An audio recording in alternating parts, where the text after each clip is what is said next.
Good afternoon, everyone. Thank you for joining us, and good morning to those joining us from the West Coast. Welcome to the webinar on supporting transcript evaluations and what your evaluators need to know to be successful. I appreciate the high attendance. I'm very excited to see the number of people attending here and look forward to going over some good information with you this afternoon and this morning. Just a few logistical items for you. This webinar will take about 50 to 55 minutes. Please feel free to submit some questions as we go along into the chat box that you see in front of you. I will answer them towards the end of the presentation, but please feel free as we go along. If anything pops up that you would like addressed, we could certainly get those questions or comments answered towards the end. So again, welcome. Let's get started. My name is Katie Schwintek. I am the Associate Registrar for Transfer Articulation at York College of Pennsylvania. About 13 years in higher education, about 10 years of which are in transfer, the transfer world, and it's been about 5 years, most recent 5 years in articulation and policy. And very excited to have an opportunity to chat with you today. This idea came up from our ACRO's Tech and Transfer Conference this past summer. We were talking about transcript evaluation and had a lot of great conversation with conference attendees about transcript evaluation and what you need to know to be successful. And that's how we kind of had the idea of doing a webinar and how it was born into letting our professional colleagues know what was essential in this role, because it is very essential. It is one of the most important pieces of the transfer process, is figuring out how all your credits will transfer. So thank you again for attending. The outcome today that we want you to have, we want you to get a base knowledge about transcript evaluation and the role of the evaluator. We are going to do some practical things like how to read a transcript and how to read course descriptions.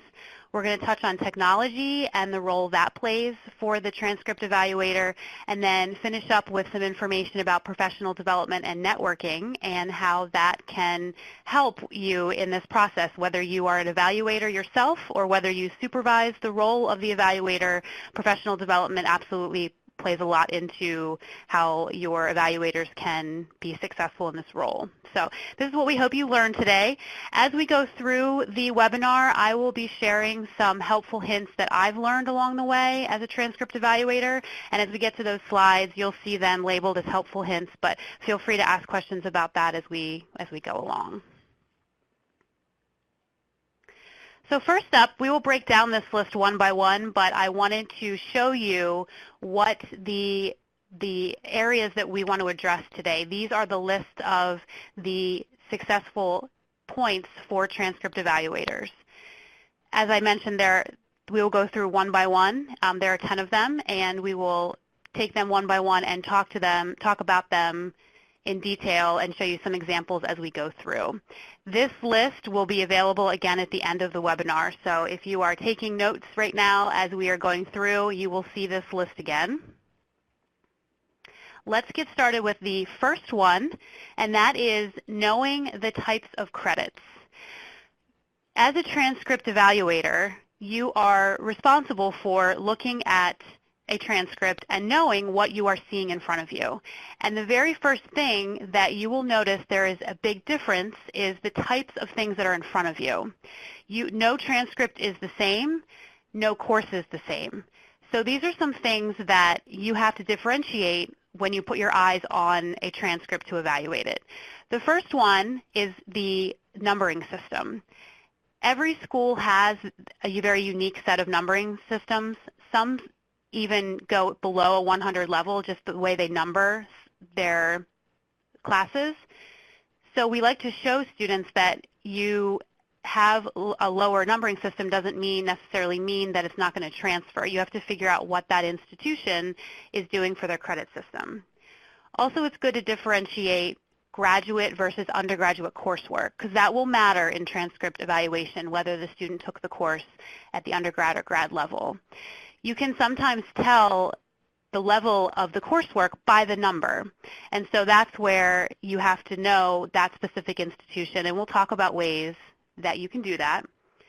Know that specific institution's type of credit and their numbering system. Typically, you will see 100 to 400 be undergrad, and then 500 and above be graduate. But again, we'll show you how you can differentiate that because, again, not every institution is the same. You will see things like continuing education credit labeled on a transcript. Technical credit, things that people are doing maybe that are technical in nature but not for credit. You also want to keep in mind that students do repeat courses, and you want to look for transcript indicators that show that courses have been repeated. You certainly don't want to bring in the same course twice, so there's usually a repeat indicator on those types of things. You will see on a transcript that under type of credit that there will be transfer credit and institution credit. We know that transfer students don't just transfer to one institution from another. Sometimes they move 1, 2, 3 different institutions and take their credit with them along the way. So you will see areas on a transcript that have transcripted transfer credit as well as institutional credit. And you do want to make sure that you distinguish that and know the difference between the two. Other big areas that you will see, study abroad credit is a big one. As study abroad programs become more prevalent and more popular, you will see that. Dual enrollment credit, again, something that's become very popular recently is students taking credit in high school at a certain institution and then transferring that credit. So you want to make sure you know the difference. Partnership program credit, you might see a situation where a transcript is presented to you where maybe a high school student is taking college-level coursework through a state-mandated program or a partnership opportunity they're part of, but it's not institutional credit for a degree-granting institution. So you want to make sure you know the difference there. Credit for life experience is also a very big one, as well as the prior knowledge, where students will come to the table with some information showing their experience, and then college will transcript that to credit. You have to make sure you can see that and distinguish that on a transcript so that you know what to do with that when you are articulating that credit. Military credit will be on there as well, usually indicated, and then you will see credit by exam. You will see things like AP credit, advanced placement credit, international baccalaureate credit, CLEP exam, DSST, institutional credit. Don't forget that's a big one where institutions will administer an exam to students and then post institutional exam credit, and then they will put that on the transcript as transcripted credit. So lots of good information there about the types of credit. Now we want to talk about the components of a transcript and how you will see all of that type of credit actually put onto a transcript. So knowing the components of a transcript and how you interpret them is the very next step. Like I had mentioned, each transcript has a different way in which they present the information. Now, that seems overwhelming, but keep in mind that once you start to see patterns and see things over and over again, you will be very familiar with this type of thing. So it sounds overwhelming to look at that list and then hear that every institution will transcript it a different way, but you will start to see similarities that will make it very easy to read and easy to translate as the transcript evaluator. Things that you want to familiarize yourself with as the transcript evaluator, you want to look for things like terms, and by terms I mean fall term, spring term, summer term, winter term or wintrum or J term as some people label it as, because most transcripts are put together in groups by the term. And you will become familiar with the way that certain institutions will group their terms together and how they label them. Also, the grading scale is important to know, and we'll talk about in a few minutes about transfer policy and what grade level you bring in as transfer credit, but you want to know the grading scale because not every institution assigns A, B, C, D, or F to a course.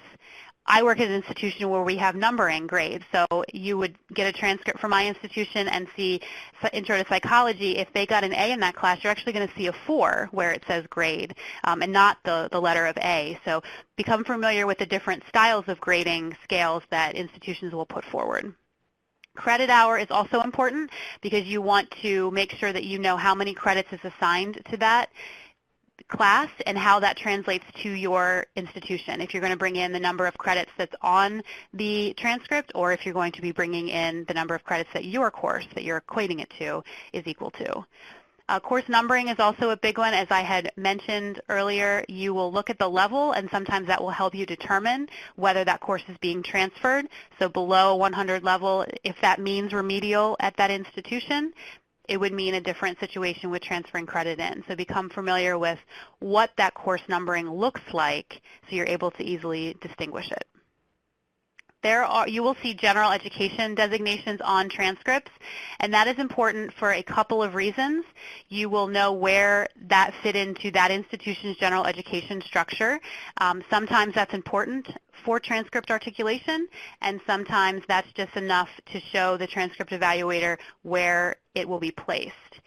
Keep in mind that if you are part of an institution that has a block transfer or a core-to-core transfer for gen ed, sometimes these general education designations are very important to see on a transcript so you know what outcomes or what learning outcomes were being met. Institutional hour and credit are something you want to pay attention to so you know the difference between what they took at that institution versus things that they might have transferred in from other institutions. And that relates directly to the next item, which is previous transfer credit. Any degrees awarded, if the person's coming to you with a prior degree, you want to make sure you note that on the transcript, see that, make sure you're aware that that's there.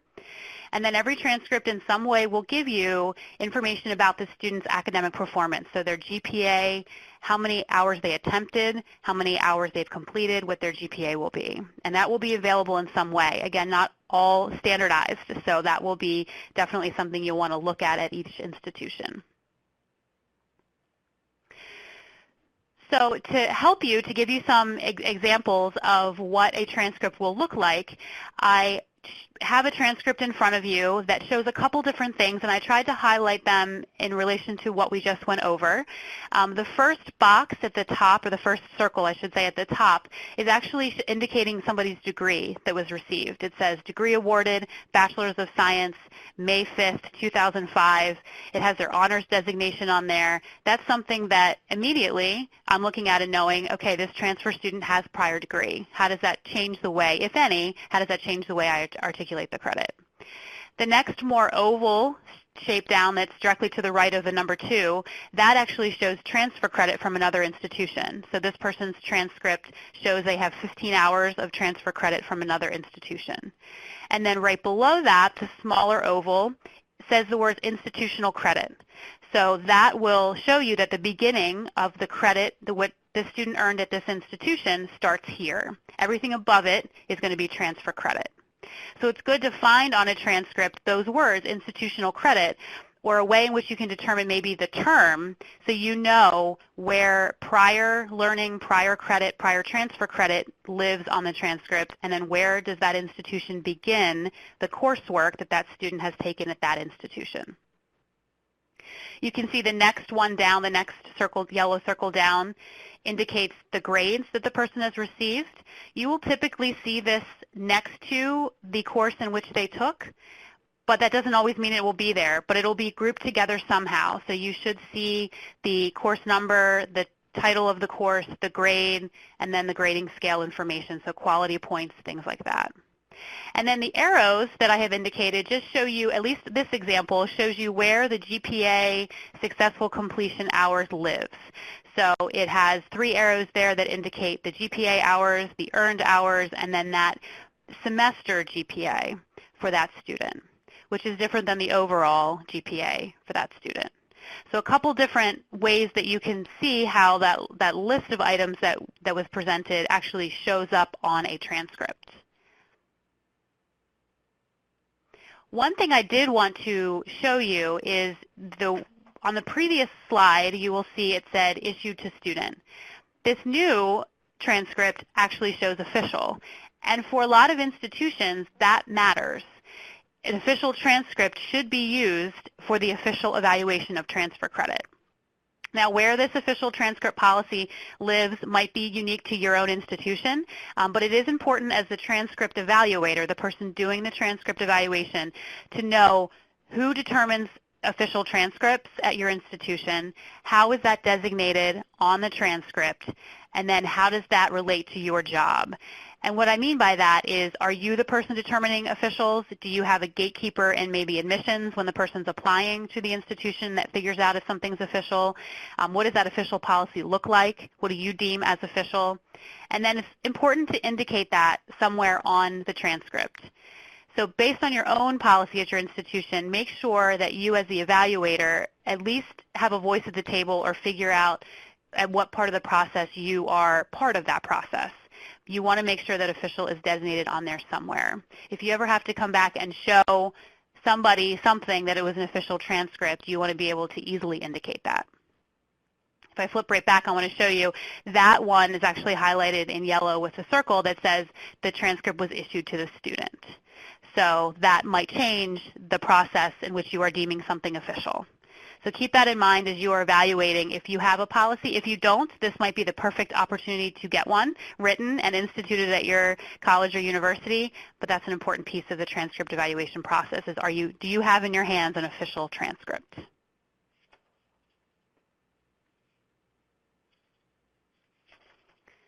I want to show you one more example of a transcript just so you can see a different example and how things are laid out differently. You can see this transcript here has a different format. Instead of two different columns, it's one column, so the information is spread across the entire transcript. There's no transfer credit here, so right now, right from the beginning, you're starting with institutional credit. Where they have their term is a little different. It's moved over a little bit on the transcript, and their hours and their grades are kind of spread across the right of the transcript. So it visually looks a little different for the transcript evaluator. All that information that's essential to know is still there, but it's just laid out differently. Like you can see with the arrows, I highlighted the term that is indicated there as well as the GPA hours. Again, just living in a different area, but it's all there for you to see. Then towards the bottom, there are two yellow circles. The first one, the one that's kind of stretched out across the transcript, is the one that shows the GPA hours, the overall hours for the student, how many were attempted, how many were successfully completed. So that is where the institutional total lives for this specific institution. Now this just happens to be a master's degree transcript, so you can see the course numberings. If you're able to zoom in and see that, you can see the course numberings are 500 and 600 level. That would be my first indicator that this is graduate level coursework because of the numbering. And we'll talk in a second about how to figure that out, but that would be my first indicator that this student is taking coursework past their bachelor's degree.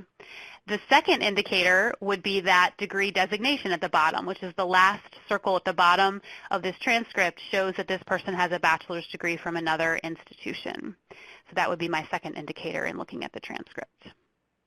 Again, all the information is there, just laid out differently, and I wanted you to see what two different transcripts would look like with the same information, just a different format based on that institution. So my first helpful hint to you is as you are doing a transcript evaluation or you're trying to figure out information about an institution, it's always a great idea to flip over the transcript. A lot of institutions will provide that essential information that you're looking for on the back. So this is an example here that shows you the back of an institution's transcript. And I have some arrows here that show you some key things that I have mentioned so far in the webinar as being important things to know. You get that information from the back of the transcript. So I have labeled things like the accreditation status of this institution. It's on the back of the transcript. The grading scale for this institution is on the back of the transcript. We have information about their college catalog and what their course prefix numbers are going to be and how we distinguish the official completion of credit. All of that is listed on the back of the transcript. So as I am going through the transcript and, if this was the first time I would see a grade of 4 rather than an A, as a transcript evaluator, I'd probably flip that transcript right over and see if they're giving me information about what that means to this specific institution. You might also see grades like a W or a WI or a Z or something that is just not a normal grading scale that you see, and that indicates something different. And again, as you see these over and over again, you'll become familiar with them, but the first time you see it, it's going to raise a flag for you to look further and figure out what it means. And those are typically things like a W is a withdrawal, a WI withdrawal incomplete, an I is an incomplete. You'll become, like I said, you'll become familiar with them, but you'll see on the back of the transcript that is given for that institution on what those letters mean to indicate either completion or successful completion of that specific course. My second helpful hint is to reach out to the institution. If you flip over the transcript and there's a lot of great information, but it's just not enough to help answer your questions, pick up the phone, give that registrar or records office a call, shoot them an email if you want. That's a really good way to make some good professional connections, but also helps get your questions answered. And it's good because the next time that institution comes across your desk as an evaluator, you will have great information already because you were able to get some detailed information from that institution. So reaching out to the school for anything that's not on the back of the transcript is a really good hint to get some additional information. So as you are evaluating courses, you move on to the next piece of it, which is figuring out how these courses fit into your articulation. And one of the first things that you're going to do is read a course description for a specific course. So our third competency is know how to read a course description. Every course description is different. Just like every transcript is different, the amount of information you get from a course description is going to vary from institution to institution. So course description length is going to vary. The amount of information you get from a course description, the content, the actual details of the course description is going to vary. What you want to determine as the transcript evaluator is how much information do you need in a course description to make a decision. And that might be institutional, that might come directly from the supervisor of the evaluator's position, but how much needs to be there for you to make a decision? Know that you are looking for specific things when you are reading a course description. You're looking for key topics that were covered in that course. You're also looking at how much those key topics that are mentioned matches your institution's course description.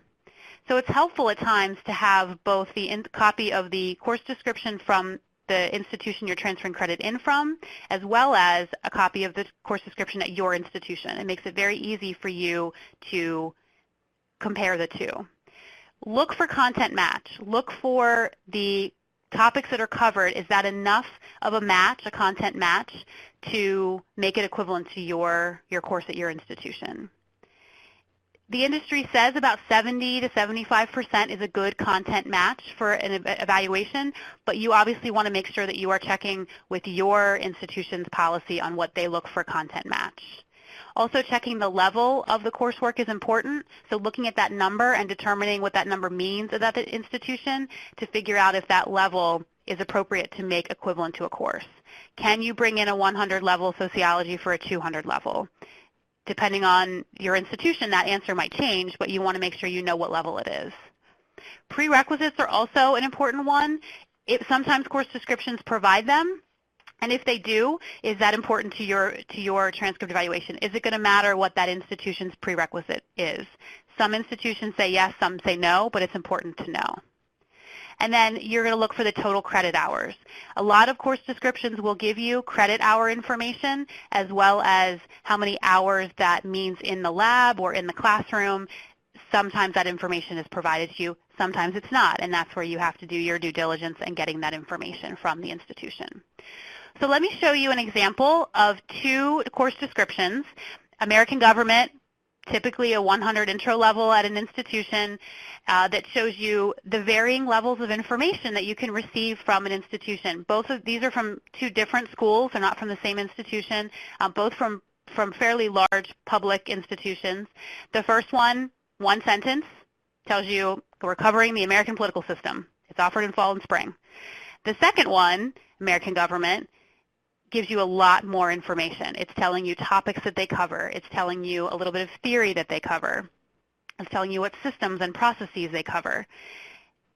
That's a lot. That's good information, a lot more information that helps you determine the equivalency. It also has, it lacks some things that the first one provides. For example, the first one provides the G3 is a general education designation. That's missing on the second one. It gives you when it's actually offered, if that's helpful to you, not provided for the second one. However, the second one is giving you much more information. So you will see as a transcript evaluator that not all course descriptions are going to be the same. It's always a good idea to get more information and figure out at what point do you need more information. You might decide based on the level or the prerequisite or the total number of hours. Once you get the answers to these questions in each course description you read, that will determine from there if you need additional information. Sometimes it's enough to give you, 70% content match, we're good, 80%, 90% content match, we're good. And then sometimes the answer might be, this isn't enough information for me to make a decision. So as a transcript evaluator, you want to move on to the next step in the process, which is looking for more information, typically a syllabus for the course. You want to reach out to the student and ask for a syllabus. My helpful hint here is that you look at the institution's catalog where the student is transferring credit in from. Use that catalog as a resource because a lot of times they will give you more information about a course description. So if it's helpful, research the institution's catalog and find out what information they provide about a course description to help you determine what language they're using, what information they're covering, maybe what gen ed designation they're using. That will be helpful for you. Moving along to number 4, know your institution and the policy that guides your articulation, what you need to know. So once you have the transcript in front of you, you've done your due diligence with looking at the course descriptions, you have all this information provided to you, now you need to know how you articulate this credit. And the role of the evaluator within your institution is an important piece to know. Where is the evaluator role living? Is it in academic affairs? Is it in a records office? Is it in an admissions office? Is this the appropriate place for it to be? And figure out at that point where you are in the process. So where is the evaluation happening for the student? And then from there, you want to figure out how your curriculum at your institution is important to the curriculum from the person that's transferring in. So are there specifics to your curriculum that designate how you are going to articulate a credit? For example, do you have a course that your institution teaches where the department has said, no matter what, you can't make this course equivalent to any course, even if it looks exactly the same, because in order for students to graduate from this institution, they must have this course with us. That might be something that your institution has. So you need to know the curriculum at your institution well enough to know where do I have those abilities to make courses equivalent, and where do I know I can't bring in transfer credit for that specific course. Also, you want to know the ins and outs of a major and what's required, and so that you can articulate that back to a student. And that comes with time and energy you put in as a professional to learn the curriculum of your institution. You want to know the components of the degrees that are required for your institution, and you want to understand fully the general education structure at your institution. Because as you are articulating credit, you're looking for equivalency, but you're also looking for how these courses fit into a student's completion of a degree at your institution. So knowing those components, the gen ed, the curriculum, the components that are required for a degree, that helps you fully understand the big picture for a student and how their transfer credit is going to fit. It's also important, as the transcript evaluator, to know what your institution's policies are regarding transfer credit, and then figure out from there how that affects the articulation that you do. And that's a really important piece, your institution's policies. And policies should include things like what do you deem as important for accreditation status? Is your transfer credit dependent on the accreditation status of the person, of the student's transfer credits from that institution? Do you need to check that? What equals a match? Is it a content match? Is it a level match? What equates a match there? Who decides the equivalency at your institution, and is that the best place for it? Some institutions have a sole evaluator. Some institutions have multiple evaluators evaluating students' credits. Some institutions have a professional who sends it out to department for review. Some go directly to the department for review. So figure out who decides that actual equivalency of the credit. And what does the process look like? What does the decision process look like? What you don't want is a process where an evaluation goes off to somebody and sits there, right? That's not good for anybody involved. So you want to look at that and decide, is that the best place for it to happen? And then when is the evaluation complete?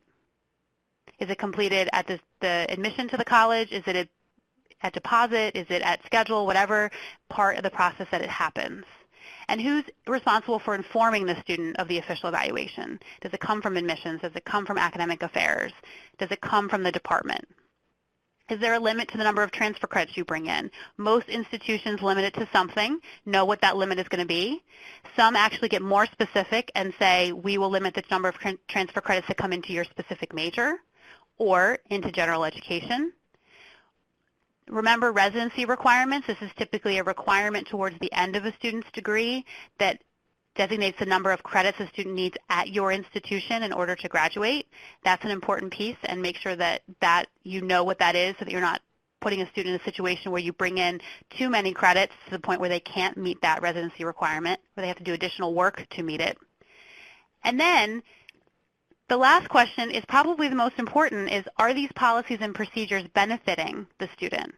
So is this the perfect opportunity to make some adjustments to policy? Or if you're reading this list and thinking we don't have a policy, we do things, things get done, the process gets done, but we actually don't have a written policy that explains this to a student, maybe now is the perfect time to do that and get some of these questions answered and get them into a policy. The best place to have your policy live is in your catalog. Publish a transfer policy in your catalog, and that way you have something to reference if students have questions. It also helps guide your faculty as well if they use your catalog to answer some questions. My helpful hint here is that it might be time to take a look at your policies and procedures. Keep in mind that policies and procedures are different. A policy is something that you write and set that guides your institution's rules and regulations. Your procedures are the mechanisms in which you actually enforce that policy or support that policy for your students. Both are very important in the transfer procedure, the transfer articulation process. So it's probably a good idea to take a look at your own institution's policies and procedures. And some institutions do a review. I know we do a review at my institution once a year. I take a look at them when the catalog is being updated, and I just make sure that everything is still good. Make sure there isn't something that has come up that needs addressed in our transfer policies. So you might take some time to look at your transfer policies and decide that they are still good and they're still working very effectively for your institution. But it's always good to just check them. Make sure as the transcript evaluator, or if you supervise the transcript evaluator, if that's why you're here today, make sure that your transcript evaluator has a voice or has an opinion, even if it's just a little bit of feedback that you provide as a transcript evaluator, provide to somebody just to keep their pulse on what's going on with the transfer policies and procedures. It's always good to get input from the person that's doing the work from day to day. Moving on to number 5, this is the knowing your ability to use technology and how that helps in the transfer articulation process. Technology is your friend in the transfer articulation process. There is technology out there that will help you move away from the handwritten evaluations or the database that you keep in a notebook or an Excel spreadsheet. There is databases out there that will help you. As you are looking for technology, know that training is essential here for the evaluators. You need to have good training on how your articulation database works, and make sure that your database is student-facing. Make sure that if you are in the process of getting one or you have one now, make sure that it works for the student, because it's the student, it's the person out there looking to transfer to your institution that's going to need to get their hands on this good information. So make sure you have something that shows a forward-facing database out to how your transfer credit is articulated. It also helps you maintain a database so that you don't have to go back and re-articulate the same course over and over again for the same term. You know, courses obviously are updated from institution to institution. It's important to look at them as time goes on and make sure they are still equivalent in the correct way. But bringing in the same course over and over again for the same term, having a database is going to help you do your job quicker when you've equated it at one point, and then you can make sure it's the same going forward. Know the capability of your student information system. So your SIS, whatever one you use at your institution, if it has a transfer articulation database built in, utilize it. That's a great way to start documenting what courses are equivalent. There is a lot of software out there that can help you do this if you're an institution where you want to move towards having a database. So explore some options that help you maintain a database, but you should also look to make sure that it helps with the procedures that are in line with your institution. Catalogs change from year to year, so as you are looking at databases that will help articulate credit, keep in mind that every institution is different with how often they articulate their courses. So you'd have to know how many years have gone by since the college that you're articulating credit has updated their equivalencies. A lot of times you can tell this by the term that you use. So make sure that you are using catalog searches to your advantage so you know if an institution updated their catalog every 2 years, once you enter a government equivalent, you should be good with that institution for 2 years then, unless they do amendments to their catalog. So if that's helpful for you at all. This is just a little screenshot that shows one of the databases available to you through College Source that just allows you to access a database of catalogs pretty quickly. And that's a good technology, just a small little technology piece that I can give you that shows you a quick way to access those catalogs and course descriptions very quickly. It helps with the timing and the way in which that works, the procedure works to get access to information, and the timeliness of the evaluation as well. This will help you as well get access to information for the transcript. If you're going to use a college's catalog to help you with more information about that institution, this database can be helpful for you as well. Number 6, FERPA. It is important that your transcript evaluator knows FERPA, the Family Educational Rights and Privacy Act, and how it applies to transfer credit at your institution. So FERPA is the federal law that protects the student files, the student records of students at your institution that are 18 and above, how that relates to your student. So as you are articulating credit, that means that you might have questions that come in from family members, from faculty or staff that want to access a student record to get more information. So figure out, as a transcript evaluator, who is responsible for answering those questions. Does it align with your college's or your university's FERPA policy? And it's always good to familiarize yourself with your own institution's published policy. That way you know how it relates to FERPA. Yeah, again, the catalog is a great place for your own institution to find out your own institution's published policy, both their transfer policy and the FERPA policy at your institution. Know how that relates. Some resources that are helpful to you. Obviously, the FERPA page through our government is a good resource, has a lot of good information, a lot of technical information about FERPA and the rules and regulations behind it. ACRO also has a wonderful FERPA page with some clickable links that give you some guidance on compliance at your institution with FERPA. So if these websites are helpful to you, I would say definitely take a look at them and see how you can apply some good information about compliance and FERPA at your institution. You should also have a FERPA compliance officer at your institution that is going to help guide that. So if you know who that person is at your institution, become familiar with them and be able to chat with them. If you don't know who they are, find out, and that way you know who you can go to about your FERPA expert. Number 7 is how to explain what you do and why your role is essential. And this one is an important one because when you are trying to tell somebody what you do, sometimes it's easier just to be generic. I know when people ask me, what do you do at your college, especially someone that's not in higher education, I say I do transfer stuff. Because for me to say, I articulate how credit fits, sometimes eyes just gloss over. So it's important that you know what you do well enough to then tell other people what you do. So the very first place you go, obviously when you think about what do I do on a day-to-day basis, is utilize your job description. But keep in mind that you want to be able to articulate out to your peers, your colleagues, faculty, staff, students on your campus. You want to be able to articulate to them what you do. So you want to use terms that they're going to understand. If you're talking to a student, you could say, I figure out how your transfer credits fit here at this institution. You can bring it back into terms that they will understand. It's also important to know how your role fits into the large scheme of the institution and how student success is directly related to your job.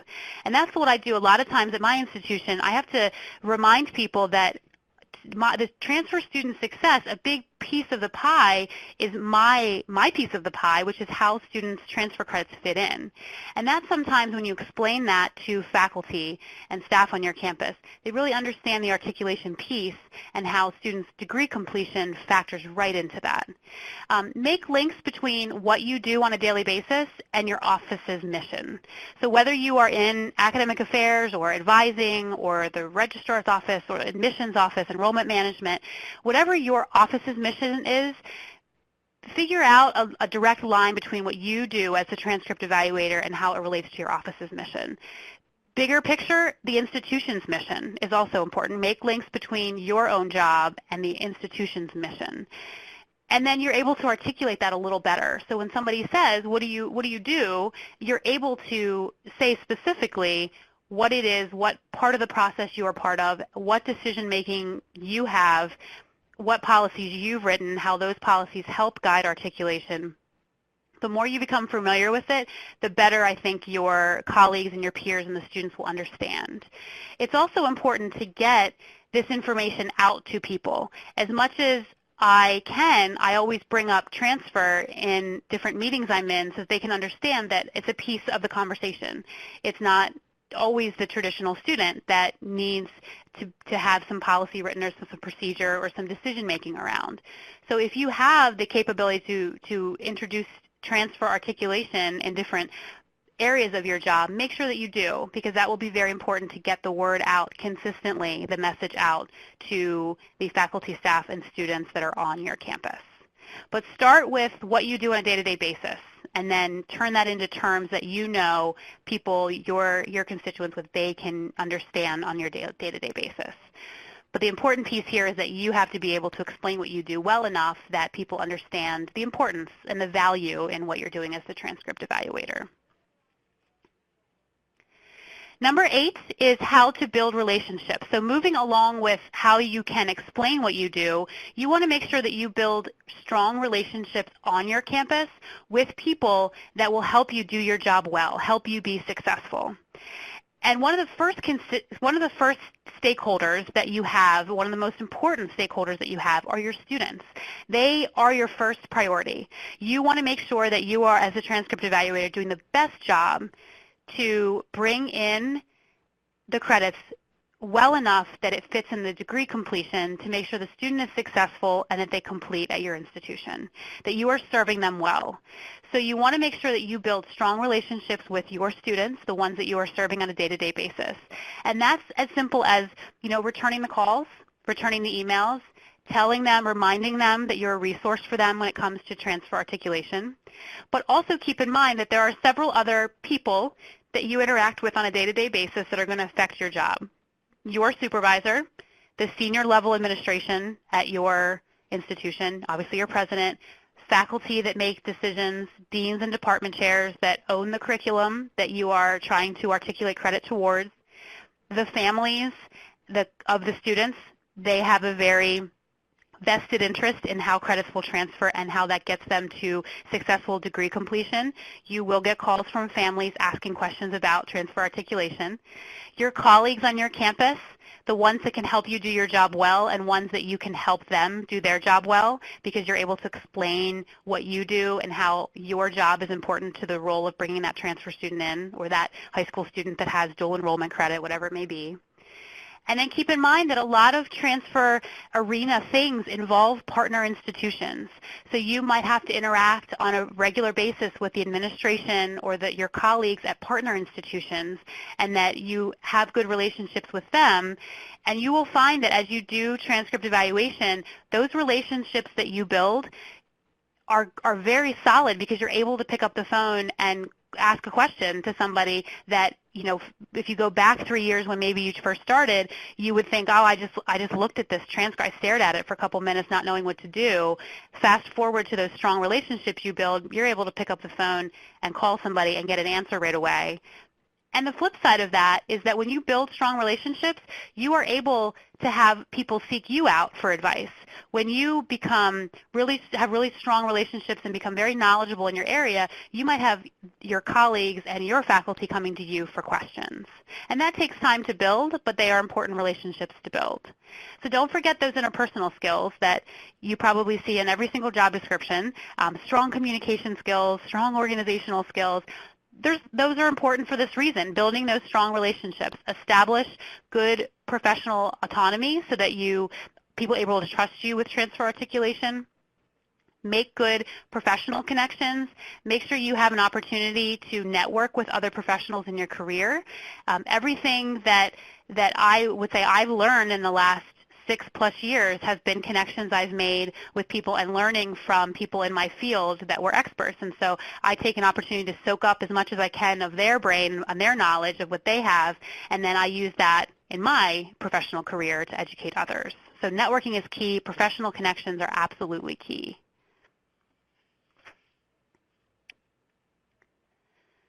Number 9 is learn how to be creative. Sometimes you feel like this job is very one-for-one. Here's a transcript, make it equivalent, moving on to the next one. And really that's not how I view the role of the transcript evaluator. You want to make sure that you are constantly thinking about how you can equate credit and how it can apply to somebody's career at your institution, but how you can be creative in policy and procedure, how you can be creative with how transfer credit gets a student to completion, how life credit might fit in, how credit for prior experience might fit in. Use those critical thinking and listening skills that you need to do this job well, and ask good questions. Ask of your provost, you know, why don't we do X? Why don't we do something? And then ask good follow-up questions to maybe get the thought and the ball rolling on your institution's end on why you could maybe make some adjustments to some things. Keep in mind that creativity sometimes is limited or sometimes is designated for you. You might have some state regulations, some state transfer policies, some core-to-core agreements that you've made or articulation agreements that you've made with other institutions that will dictate just how creativity is used in your job, just how creative you can be. So keep in mind that there's some things that will guide you, so you don't want to fall outside of those things, those documents that you have officially signed. But know where you can make some adjustments, know where you can make sure that being creative ties into the student success of your student, and make sure that you can ask good questions and know where you can make some changes. A helpful hint on my end is that a lot of times the most adjustments can be made within the general education curriculum, especially if you have one that is outcomes or core competency based. If you're able to provide information to a gen ed coordinator or somebody that's in charge of general education on your campus that you're able to prove the outcomes were met, sometimes that's a good person to advocate for you, and you can be the good person that advocates for that student.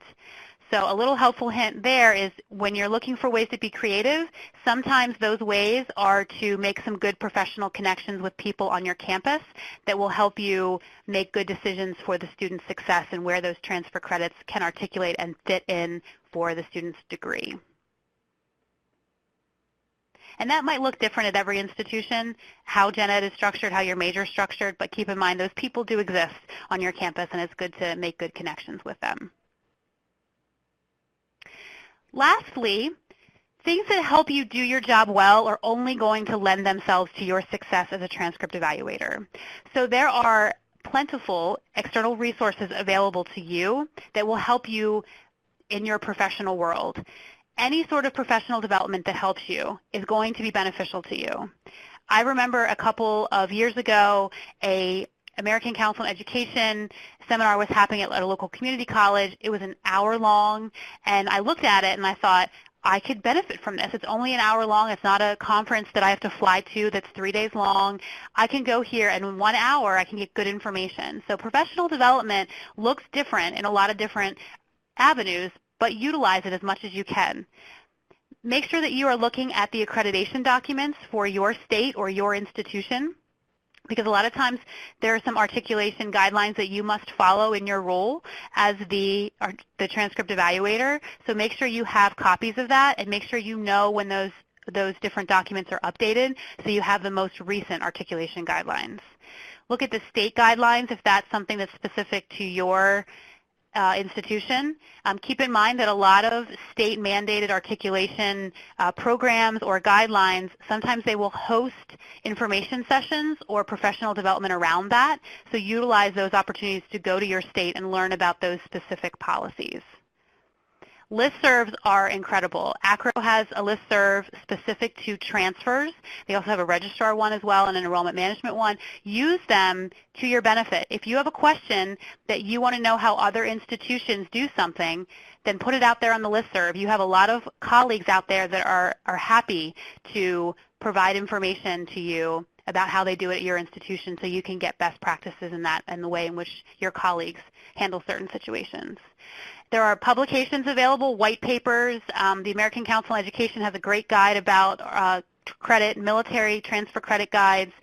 Don't forget, ACRO has some great books out there as well that you can get your hands on publications. The transfer handbook I've given to people that report to me as a little welcome gift so that they can have some solid information in front of them right away as a professional development piece. And then establish some professional networks. There are absolutely ways in which you can get connected with some different professional organizations, whether they be local or they might be bigger picture, they might be state, articulation, transfer, world, different organizations that they offer, but get involved in them. Attend those sessions, ask good questions. I have some things that I attend regularly that help build my professional toolkit. ACRO's Tech and Transfer is a great one, as well as their annual meeting. The website has great databases, but you will find things both on a national scale like ACRO, but you will find things on your state level as well. So find out what they are and get on maybe their listservs or different small meetings that they have or small regional conferences that they offer. That will absolutely help you when it comes to developing yourself as a professional in the articulation world. So to recap, we covered a lot of information in the last 55 minutes, but to recap, these are the 10 things that a transcript evaluator needs to know in order to be successful. Knowing the types of credit and what it looks like on a transcript, how to interpret that information and read them, how your institution and your institution's policies guide articulation, how you can use technology to your benefit, what sort of internal reviews can you do, internal audits you can do on your own technology to make sure that they're student-facing. Understand how FERPA is important and what information you can and can't share with other people on your campus and with students and their families. Explain what you do, know what you do well enough, and how important your role is at your institution. Build good professional relationships. Be creative when you can with transfer articulation and where credit is placed. And then know what external resources you have available to you when you are trying to build yourself as a professional.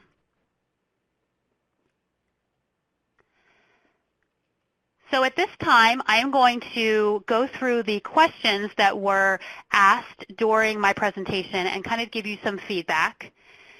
So I'm going to scroll up a little bit because I did see some good questions coming through and some hellos from lots of different parts of the country and the world, which was really great to see.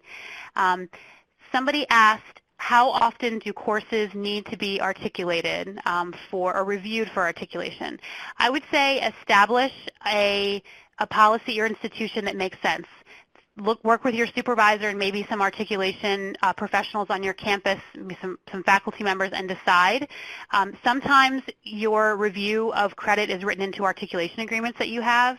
I know for us, in our articulation agreements, we have a review every 2 years for articulation, but just the day-to-day things that come in, I would say we do them based on catalog year. So if I'm bringing in a course for spring of 19, I'm looking for how our course in spring of 19, our current catalog, and then I go look at the catalog of the institution of when the student took that. So if they took the course in fall of 15, I'm looking at how their fall of 15 course description matches our current course description.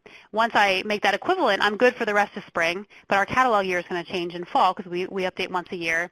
So I want to make sure to go back when I re-articulate it. So we're good for 1 year, but talk to your institution and figure out what works best for you. We have a question about, I'm responsible for converting the grade information. Some schools require you submit transcripts considered international through a third-party analysis. So that is up to your institution how you want to determine that. I would say a policy of what you do is a good idea, but if you want to use a third party for transcript analysis, make sure that the student is aware that that's going to happen and that you are using the same one then every time.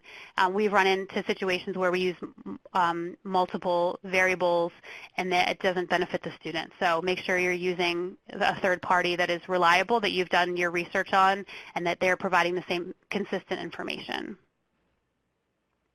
How do you handle building equivalencies for programs where they want direct equivalencies to expire after a certain amount of time? We use an end term we have Banner, so we use an end term for the articulation so that we know that it only is good for 2 years, for example, so then we will program it that way. We use Banner. I know someone asked that. What student information system do we use? Some people are giving, this is great, some people are giving some answers to some questions that have come up during the webinar, so it's great to see some people giving their feedback. Okay, let's see here. A student asked, are there age limitations for credit coming in? That's a great policy to figure out at your institution. When we were talking about what are your policies, that's a great one to explore. You will see a lot of like science and tech programs will put a limit on credit, so you need to know that, and that's one of the essentials, a policy that you'll need to familiarize yourself with so that you know what the limit will be. Like anatomy and physiology, for example, is a one that I run into a lot. If it's older than, for us we do 5 years, but your institution might be something different. But if it's older than 5 years, then you need to know, do I transfer this credit in now or do I not transfer it at all? Like we will bring it in as elective credit, but we will not make it equivalent to our A&P 1. So we still give the student transfer credit for the course work done, but we don't give them equivalency credit. So figure out what that time limit looks like. It might be driven by the department. You might find out that your faculty are the deciding factor on what they want to make for their specific course. Here's a question that came through. If a student took a course that would transfer as English 101 but also has AP credit for English 101, do you only award the credit once, and which credit do you decide to keep? So we only award credit once. We have it in our policy. We have it written that we will only award equivalency credit once. We don't bring in credit for the same course twice.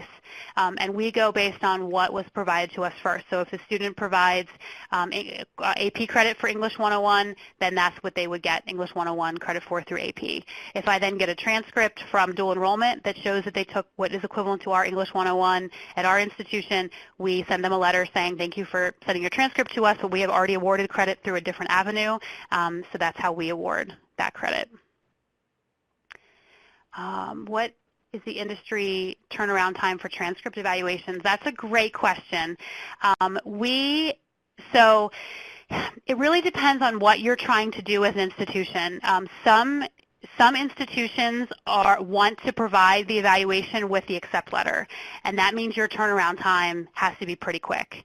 So I would say a lot of factors go into what you're able to do.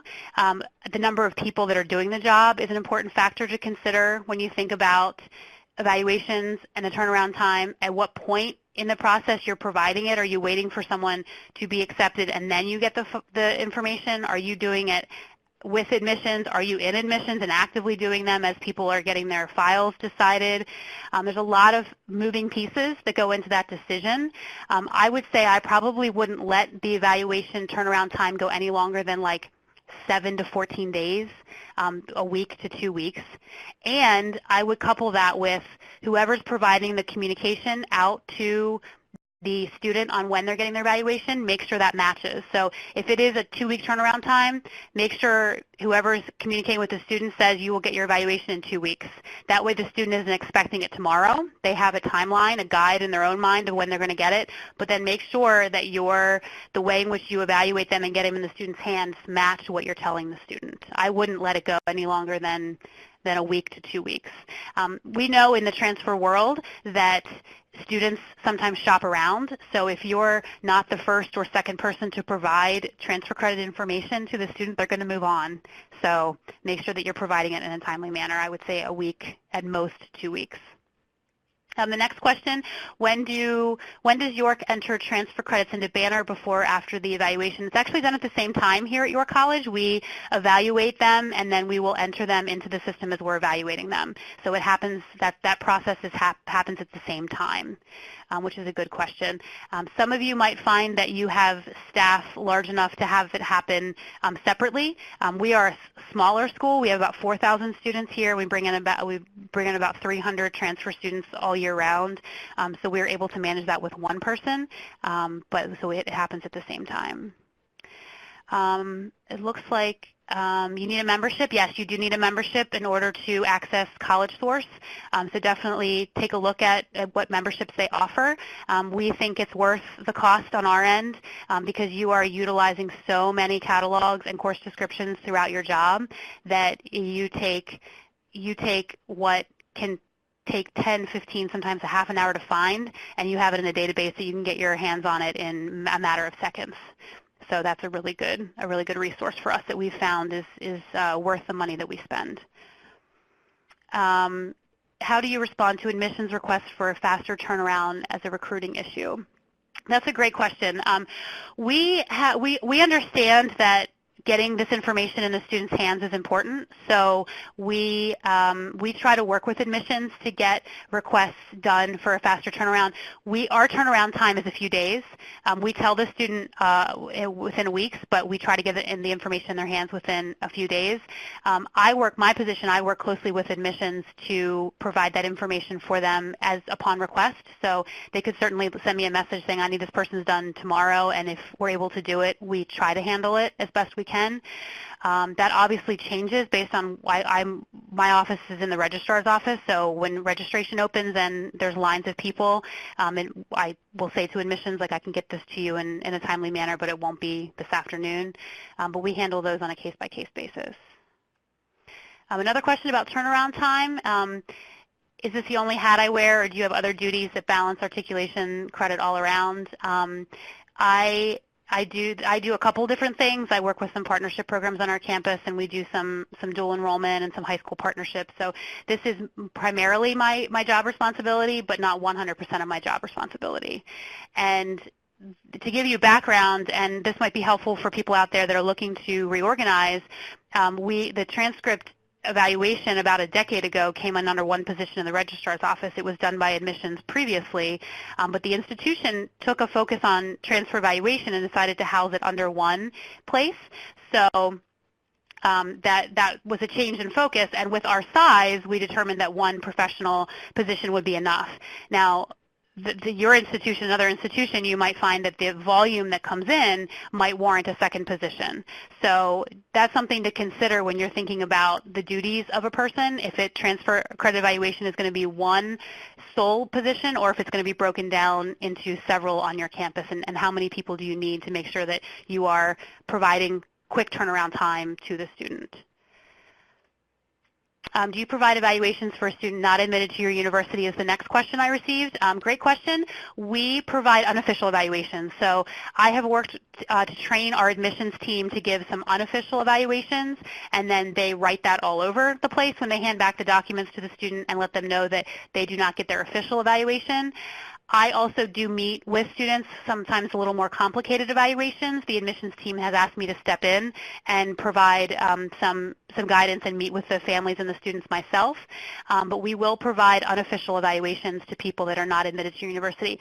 I think that is key in the transfer process because students, then when they shop around, they want to know how their credits are going to transfer. And if you tell them, you have to apply and get accepted, and then we'll tell you, they're probably going to move on to the next institution who's going to provide it to them when they ask for it. So keep that in mind when you're thinking about what policies and procedures are best for student success.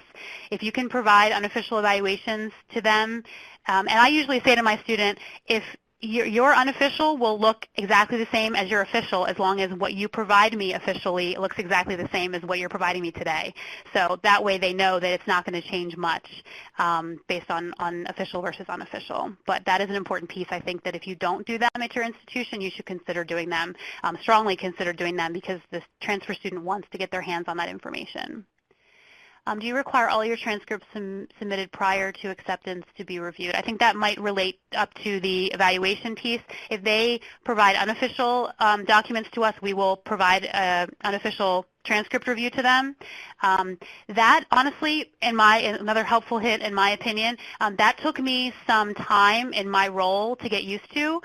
When I started this position 6 years ago, I probably wouldn't be able to do an unofficial review on the spot. I can tell you I would not be able to do that.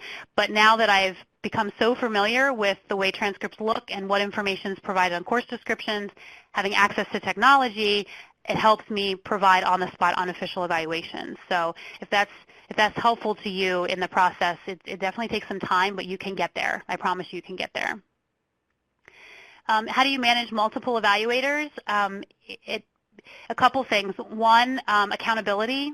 You need to have good, strong evaluators, and when you don't, you need to make sure that you are finding what those weaknesses are, what those errors are, and making sure you hold the evaluator accountable for those errors.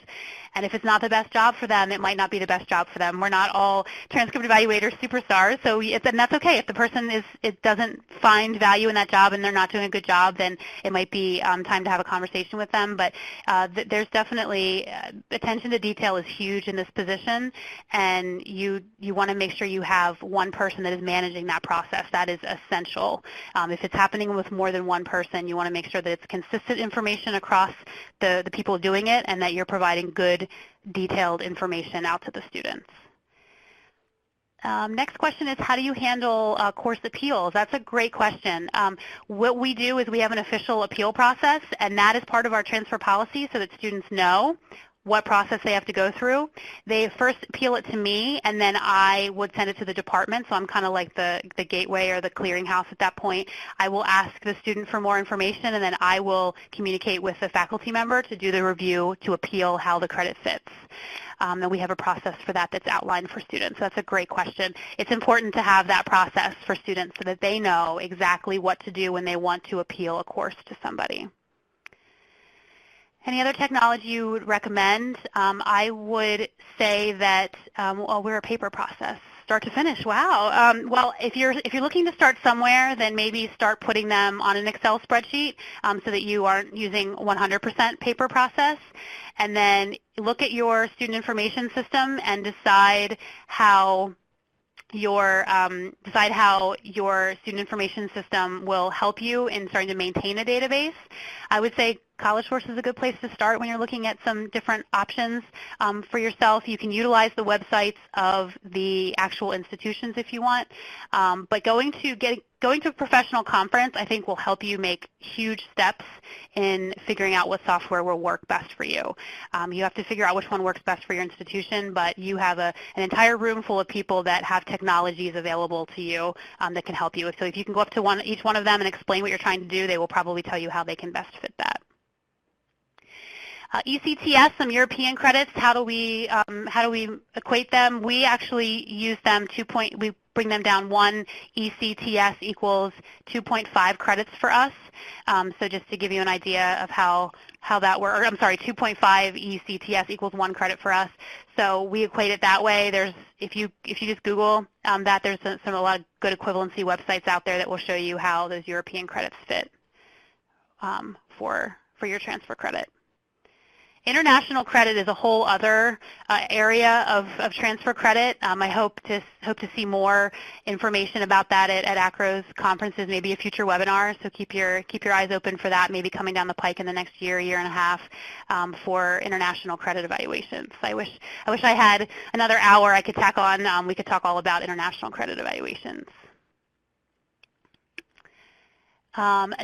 Some resources that are available to you, and you might have heard about this, you might not have, but just recently ACRO has made some giant steps forward on publishing some information on transfer credit evaluation. There's a guide to best practices that's available on the transfer website, a guide to best practices awarding transfer and prior learning credit.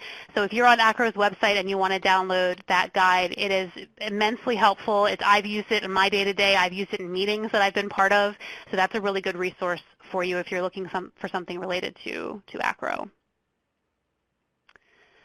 It looks like, let me see if there's any more questions coming out here. Are there professional organizations specifically for transfer evaluators? I am part of one at my state level. There is a transfer association here in Pennsylvania that I go to once a year. It's a smaller conference. There's probably about 100 of us that are there. But I would say that look at your local ACRO. Look at ACRO as well, but then look at your local, like we have Mississauga here, which is the Middle States area. Sometimes they have some smaller places within it that are specific for transfer evaluators. Tech and Transfer is really awesome. If you're a transfer evaluator in your job, or you're a supervisor that is looking to train or get some good professional development, Tech and Transfer, that's specific to transfer students. So those are really good resources. But look at your state level. That might be the first place to go and see where they are.